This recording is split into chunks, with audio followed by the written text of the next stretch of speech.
آج کل دوست رمضان میں افطاری کے جو پروگرام ہیں وہ دور کسی پرسکون جگہ جیسے جنگلات ہیں، پہاڑیاں ہیں یا وزٹنگ پوائنٹ کے اوپر کرتے ہیں۔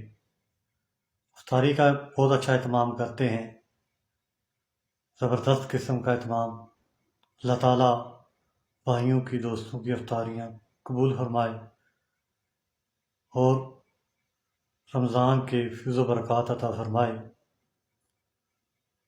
بہت اچھی طرح سے ظاہر سی بات ہے افطاری کا پروگرام ہوتا ہے، تو اللہ تعالیٰ اس میں برکتیں مزید ڈالے۔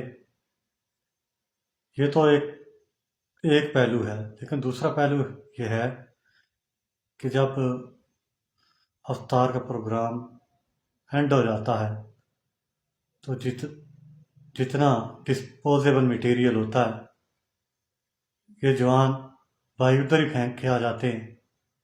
تو اکثر جگہ پہ دیکھا گیا ہے، اکثر وزٹنگ پوائنٹ کے اوپر دیکھا گیا وہی گند ڈال دیتے ہیں، وہیں کوڑا کرکٹ پڑا رہتا ہے، گاربیج پڑا رہتا ہے۔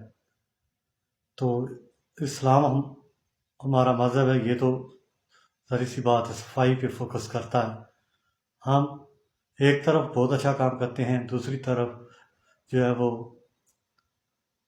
مورل ویلیوز ہماری بہت لو ہیں، جبکہ اسلام صفائی کے اوپر بھی فوکس کرتا ہے۔ تو لہٰذا افطاریاں ضرور کریں، انجوائے بھی کریں، لیکن ساتھ ساتھ صفائی کا خیال رکھیں۔ یہ جنگلات، یہ ماحول اگر صاف ستھرا ہوگا تو پورا معاشرہ صاف ستھرا ہوگا۔ بہت شکریہ۔